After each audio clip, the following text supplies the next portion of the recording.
Rob, thank you so much. I greatly appreciate it. I know you're running 100 miles per hour, so for you to sit down with me to talk about your journey and why sports has meant so much to you, it's an honor. I greatly appreciate Richmond, it. I appreciate it. No doubt about it. And especially here at the Fox Sports Radio studio, I mean, as me looking at an opportunities and just when I started this podcast, you've been on my list for a long time. So again, the most wanted list. You were like, I got to get this crazy guy on the show because, you know. That's right. Well, and so speaking of that, this crazy guy, is that your persona? Or is that you? Is that Rob Parker? Is that the real Rob Parker that we see? Yeah, it is. It's not like an act. You know, some people have routines and they fall into, well, I'll play the bad cop, I'll play the good cop and all that. I always look at myself as a guy who's just looking out for Joe Fan. I want to make sure that these teams, these players do right by the fans. So a lot of times I have to ask the hard questions. I have to be the guy, the heavy, because most guys in this business won't do it. And if these players and coaches and general managers had it their way, there would never be any pushback. They would just do whatever they want, make their millions of dollars, win, lose, or draw, and go home. Now, have you always been that guy, though, growing up? Always the guy that's questioning? Yes. And looking at, wait a second, I want to understand a little bit better. So you're always asking these hard questions. I'm going to give you a perfect example of where that comes from. So I'm in college, Southern Connecticut State University. I'm writing for the Southern News, the school paper. And our basketball coach, I'll never forget, Art Leary was the basketball coach of the Fighting Owls. And we played, I can't remember the school, but we played a way better school than we were, you know, like Division I, we were a Division II school. And there was no chance we were going to win this game. But still, the coach decided that he was going to play four corners, where basically you would pass the ball around just forever. And then, you know, when you had to take a shot at the end, so you would limit the amount of possessions to the other team and you try to win by scoring 8 points and they score 6 or something crazy like that. So most people would just go, okay, you have no chance of winning. They understand the strategy. So I write a column after that game, ripping the coach, saying if you're not good enough to play basketball against another team, you shouldn't schedule them. Why even schedule them? So people are there watching this monstrosity of a basketball game that made no sense. Because it's not even basketball at that point. It's not basketball, right. Yeah. So how many college kids would do that, you know, write a column like that, ripping the coach? Very, very few. Exactly. So that's where it went. And then I get to journalism school. I went to Columbia Journalism School. And I was unique in that when I got there, I was, I think, around 23 years old. I had graduated undergrad. I was already working as a full-time staff writer for the Daily News in New York. So that's, you know, big job. Yes. Here I am going to graduate school. So my professor, she calls me in and she says, Joanna Lee was her name, and she calls me in and she says, I want to talk to you. I'm like, okay. She says, you already know how to write a story. You know how to do all this stuff. You're working for a major daily already, and a lot of your classmates, they're not on your level. They just aren't. But I need more from you. You're not going to be on their scale where they're still learning and you already know. I want more from you. And because of what I'm about to say, I'm going to describe her. She's a small Asian woman. I'm 6'4". I'm black. You know what I mean? The whole nine. So It was a big difference between the two of us. She looked me straight in the face. She said, Robert, I want you to take the knife, stick it in, turn it, and draw blood. That's what I want you to be. That's the kind of reporter I want you to be. That's the information I want you to go get. And that set the tone for you then. That set the tone right there at grad school. I never forgot that conversation. And I never looked back. I thought it was the greatest advice ever. And I've done that. Both, you know, in print, carried it on to the radio and television. Yeah, you're doing it now. I'm doing exactly that. Why go to grad school if you already had a job? Yeah, most people ask me that. They say, you don't need to go to grad school. You're working at the biggest paper in the country. Exactly. You're 23 years old. What are you doing? I looked at it as a great opportunity. Here I am. I'm there already. I never was going to rest on my laurels. I wanted to reach my maximum potential. And thank God, here I am, 55 years old.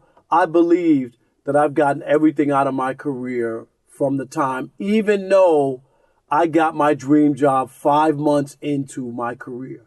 Most people, you see it all the time with child stars that get a show, they flame out. Yes. People flame out very early because they got so much at one time. So I didn't want to be that guy. I wanted to make myself better and better and better as much as I could. So when I got that opportunity, it was unbelievable. The Daily News had a program where they paid for half of your tuition. Another, godsend. So I was like, okay, I can't pass this up. Our editor was a guy named Jim Wilsey, who was the managing editor of the paper, and he had graduated from Columbia. So he was like, this is great when I got accepted. And so he was like, I was covering the Nets. Here I am, 23-year-old kid, covering a professional basketball team. And I'm going to Columbia. The Nets were really, really bad. They used to win 15, 16 games a year. So I got into his office and he goes, big beard, gruff. He goes, this year, Columbia is number 1 for you and the Nets are number 2. You're going to cover and travel and do some stuff. But Columbia is number 1. That's what was number 1 in your book this year. And so it gave me a great opportunity to get that degree.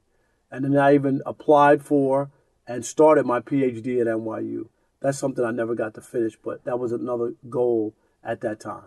Are you going to try to go back and finish? I don't know, because I'm teaching now at USC, I know. and I'm so busy. A PhD is a lot of work, and I would love to, and maybe it's something I start when I retire. So where did that come from in terms of that self-awareness that you were not going to rest on your laurels, that you were going to continue to improve, even though you had that dream job early on? My family, my mom and dad. My mom and dad, they divorced about 12, and I saw my mom just put in so much energy. She was the rock of our family, and what I remember was how hard she worked.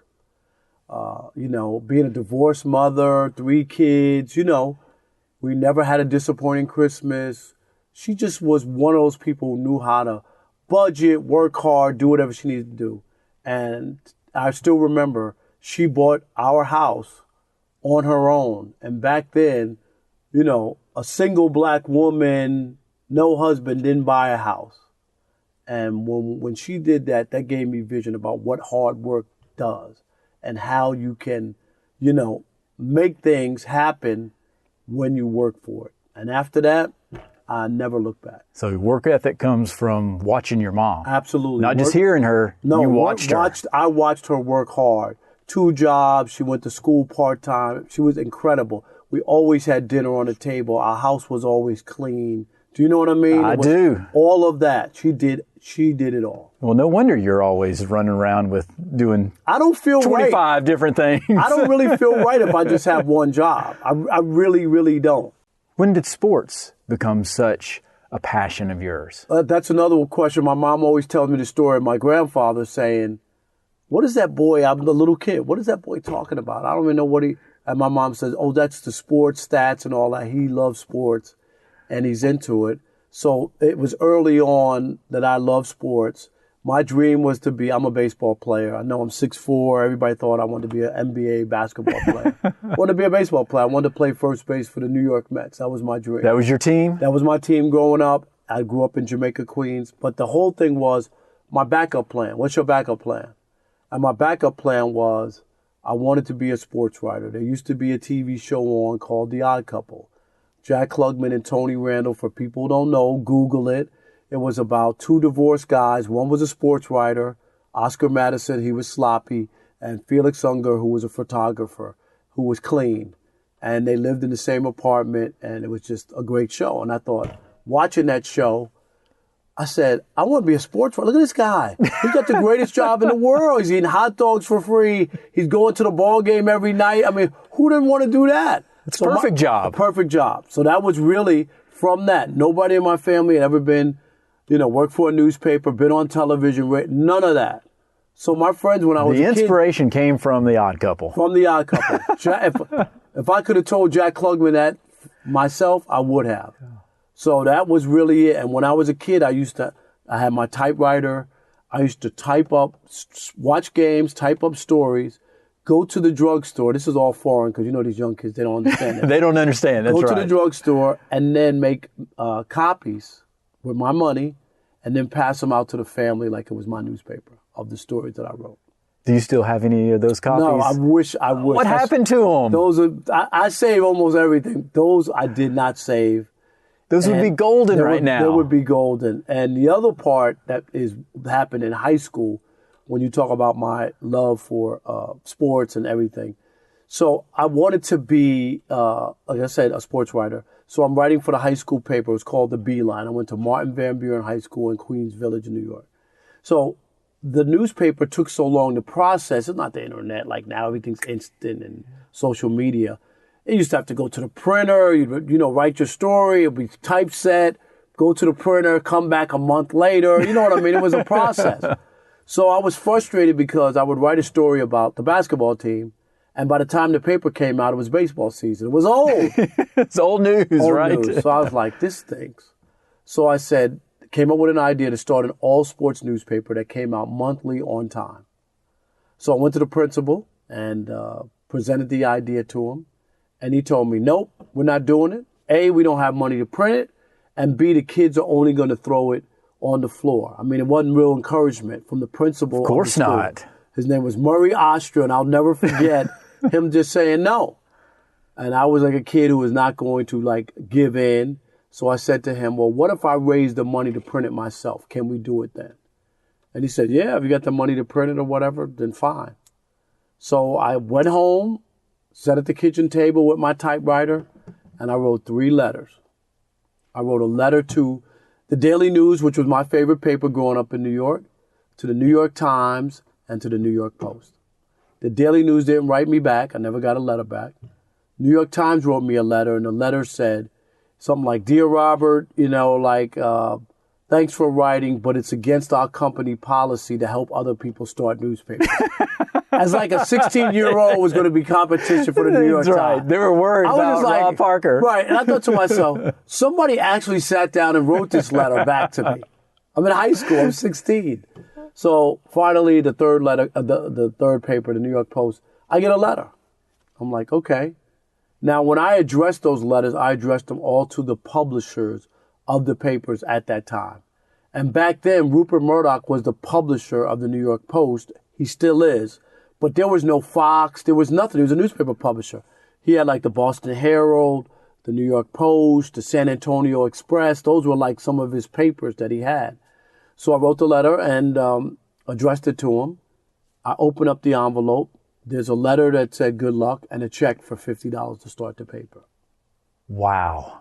I was You had to be high on life. I was high on life that I had this idea. I sent out a cold letter, trying to get phones to start the paper. And whoever, whether it was Rupert Murdoch or somebody in his office, but it was addressed to him. And it came back, and I started that newspaper. It was called Sportsline. And then I wound up, of course, working first at the Fox News Channel years ago, back in the late 90s. And now here I am in L.A., working for Rupert Murdoch and FS1 and Fox Sports. And I told Rupert Murdoch about a few months back, he was at the studio after the show. And I said, I have to share this story with you. And he was like, that's incredible. He goes, really, did that happen? I said, absolutely. And to this day, that's why I tell kids, you got to dream, you got to strive to put stuff out there in the atmosphere and don't be afraid. The reason most people don't succeed in life is because they're afraid to fail. It's fear. It's fear. But that shouldn't hold you back. Should not hold you back. Somebody easily could have said, what are you doing? You shouldn't. They're not going to write you back. Nobody's going to send you money. Well, and you had the principal telling you it's a bad idea. We're not going to do it. It's a waste of time. So, did that motivate you? Absolutely. People telling you that you couldn't do something? Yes. Because there were people, even in my family, and not immediate family, but people, this guy wants to be a sports writer. Nobody black was a sports writer back then. Do you know what I'm saying? Seriously. I do. So it wasn't like you had, people have some people in their family and you can see your uncle or, your dad and you go, wow, I could do that. My dad's doing that. It wasn't like that. So this was like my passion. Is something that I really wanted to do.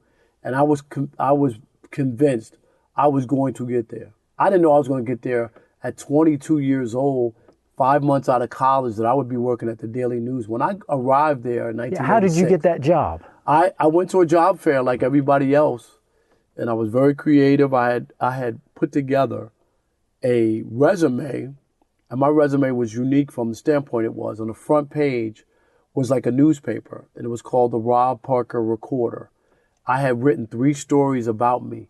One about what I had done journalistically, one about how I cared about society and my volunteer work and other stuff about me. And then the other one was how I had worked at this shoe store for like 7 years to show that I could stick with stuff. I moved up along from a stock boy to a salesman. So, and then on the back was my resume. And this was what I presented. And it was the buzz of the conference, job conference. And so the guy from the Daily News who was recruiting looked at it and said, I'm going to tell you, you took a big chance. Because had you written this and it not been written well, you would turn a lot of people off, right? Of like, this guy can't write. What is this? And he said it was so well done and so unique and so creative.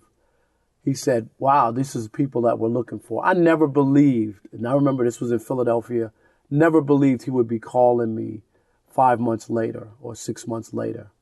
And they called from the Daily News, and the one thing I did put on my resume was my family's home and number there, because if you put your college dorm room, and I would have never gotten a call. That's right. You know what I mean? So I was like, it's got to be forward so that they could always reach me.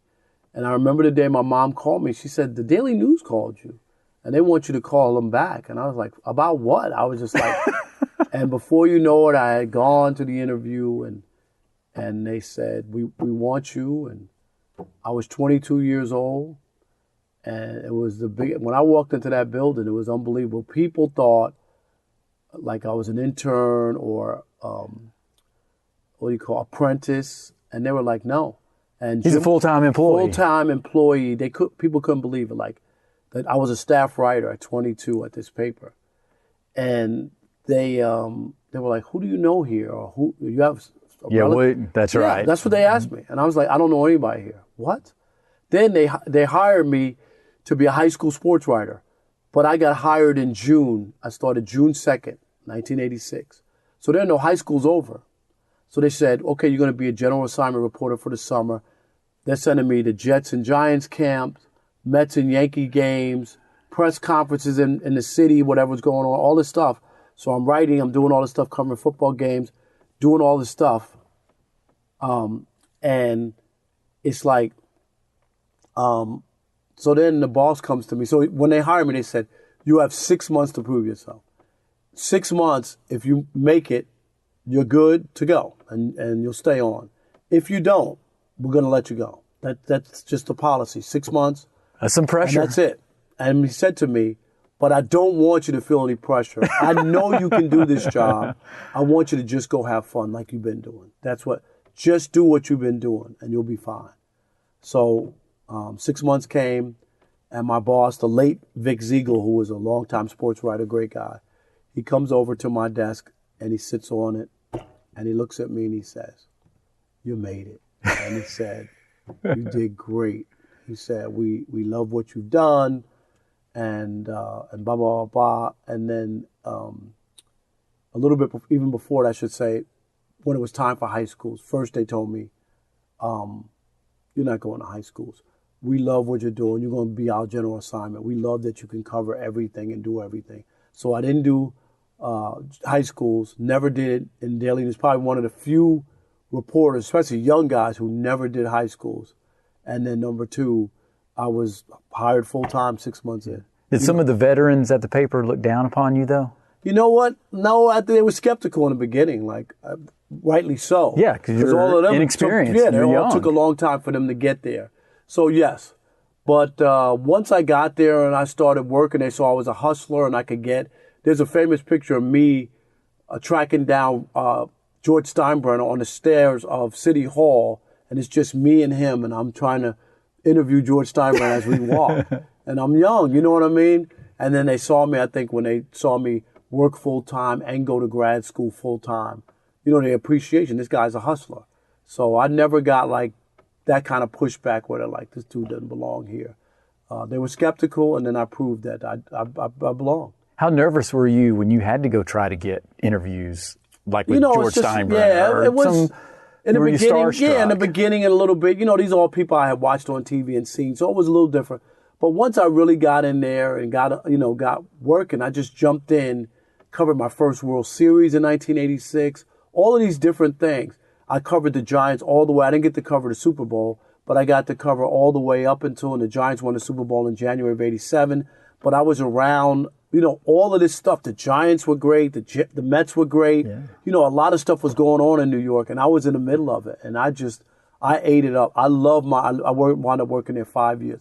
Loved every minute of the Daily News because that was the paper I grew up reading. Yeah. So why leave? You know what? I love baseball more than anything. And we had 2 baseball writers there already. Bob Clappish covered the Mets, and Michael Kay, who is the Yankee announcer now, covered the Yankees. They weren't that much older than me, 5 or 6 years older than me. And I was like, I can't wait. I want to cover baseball. I was covering the NBA. All my friends were like, you're crazy. How would you give up the NBA? Because I covered the Nets first, and then I had the Knicks beat. So they were like, how could you leave? Exactly. And I went to Cincinnati. So I went to a way smaller paper and city, but my dream was to be a baseball writer. And I wanted to vote for the Baseball Hall of Fame, and I wanted to do all that, travel the country and cover baseball. So I looked at it and I said, this is where I want to go. It's great to be in New York. It's great to cover the NBA, but I want to be a baseball writer. And I took the job. People were shocked when I left. Of course. But it was the greatest job I ever had. That was a great time. Lou Piniella was the manager. There was Rob Dibble, Eric Davis, Crazy Mart Schott was the owner. Oh, Cincinnati was good. Cincinnati's a great baseball town. They had just won the World Series the year before. The newspaper had never had a black writer cover the team every day. I was the first guy to ever do that. And remember, the Cincinnati Reds are the first professional team. So I looked at it as an honor to be able to get that opportunity. Now, what do you enjoy more, writing or radio or TV? Yeah, when people ask me what I do, I say I'm a sports writer, to be honest. Even though I've been on TV for over 20 years, and even though I've had because that's still a long run, most close to your heart. Yeah, because that's really what I started out to be, what I always wanted to be. And to this day, I still write a column. I write a weekly column at theshadowleague.com out of New York. So I always consider myself a writer, or now I consider like maybe an analyst because I'm always analyzing on TV, radio. But I'm still a writer at heart. And what advice are you giving upcoming students that you're teaching right now? You got to have a passion for it, and you can't be afraid to tell the truth and be honest. You're working for the fans, not for the team, not for the players.